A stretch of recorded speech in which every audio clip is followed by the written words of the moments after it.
देश के कई राज्यों में बारिश और बाढ़ से मुसीबत बढ़ गई है। चमोली में 60 मीटर लंबा निर्माणाधीन वैली ब्रिज टूट गया है। 4000 की आबादी का संपर्क कट गया है। 2 करोड़ 80 लाख रुपए में यह ब्रिज बनाया गया था। 2 महीने पहले ही पुल का निर्माण कार्य शुरू हुआ। 60 मीटर लंबा निर्माणाधीन वैली ब्रिज टूट गया है। चमोली में बारिश और बाढ़ से मुसीबत बढ़ गई है। 4000 की आबादी का संपर्क कट गया। इसी के साथ चमोली से आप ये तस्वीरें देखिए। बारिश और बाढ़ ने मुसीबत बना दी है। ये ब्रिज 2 करोड़ 80 लाख रुपए की लागत से बनाया गया था, लेकिन ये ब्रिज टूट गया है। हालांकि ये ब्रिज निर्माणाधीन था, लेकिन 60 मीटर लंबा ये ब्रिज टूट गया है। मेरे साथ हमारे ब्यूरो हेड राव शफात अली जुड़ गए हैं।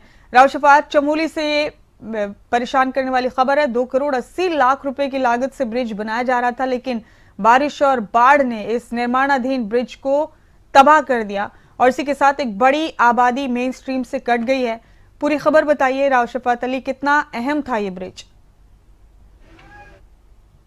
ये जनपद चमोली में जो ताली पड़ता है वहाँ ये निर्माणाधीन पुल था और आप अंदाजा लगाइए कि कितनी लागत से बना हुआ था, कितनी मुश्किल से इसको बनाया गया, लेकिन ये टूट गया है। और टूटने से क्या है कि दोनों तरफ का जो आवागमन है वो पूरी तरह से बाधित हो गया है और इसमें एक बड़ी लापरवाही सामने आती है कि इतनी बड़ी लागत से सरकारी पैसे से बना हुआ है पुल कुछ दिन भी नहीं चल पाया। तो इसको लेकर के मुख्यमंत्री पुष्कर सिंह धामी बेहद नाराज नजर आए। जनता तो नाराज है ही कि किस तरह से पैसे को बर्बाद किया जा रहा है। जो इंजीनियर्स हैं, क्या उन्होंने बनाते हुए इसमें लापरवाही की, उसके डिजाइन में लापरवाही की। तो मुख्यमंत्री पुष्कर सिंह धामी ने 3 जो अभियंता हैं उनको निलंबित किया है।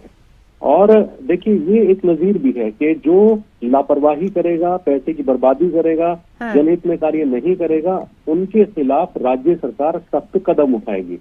अब आने वाले वक्त में उम्मीद है कि जब इस तरह के कार्य हो, पेचीदा पुल बनाए जाए, तो उसमें कोई लापरवाही नजर नहीं आएगी। जी। राव शफात, आप बने रहे हमारे साथ। इसी खबर से जुड़ा बड़ा अपडेट अपने दर्शकों को बता देते हैं हम। चमोली में निर्माणाधीन वैली ब्रिज टूट गया और तो इस मामले में अब बड़ी कार्रवाई की गई है। 3 अभियंताओं को निलंबित किया गया है। मुख्यमंत्री के निर्देश पर यह बड़ी कार्रवाई की गई है। मुख्यमंत्री ने सख्त संदेश दिया इस तरह से कि काम में लापरवाही पर दंड भुगतने के लिए तैयार रहें अधिकारी और कर्मचारी, चाहे जो भी कोई।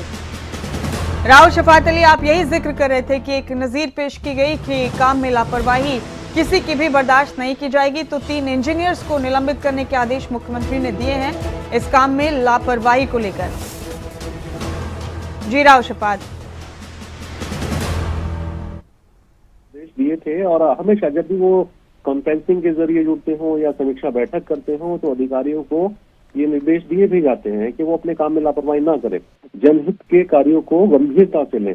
लेकिन कुछ मामलों में देखा गया है कि सिर्फ फॉर्मेलिटी के लिए अधिकारी अपने कार्य को करते हैं और इससे पैसे की बर्बादी होती है, समय की बर्बादी होती है, लोगों को परेशानी का सामना करना पड़ता है। तो मुख्यमंत्री चाहते हैं कि उत्तराखंड को अग्रणी राज्यों में शामिल किया जाए, लेकिन अग्रणी राज्यों में शामिल करने के लिए जो लक्ष्य हैं उन लक्ष्यों पर काम करना होगा।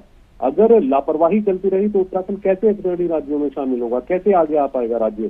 तो ये तमाम दिशा निर्देश मुख्यमंत्री की ओर से हमेशा से जब भी वो समीक्षा करते हैं दिए जाते हैं और मुख्यमंत्री का मानना है कि 0 टॉलरेंस की सरकार है। अभी आपने देखा कि कुछ दिन पहले जमीन घोटाले में 2 IAS और 1 PCS को सस्पेंड किया गया था जी।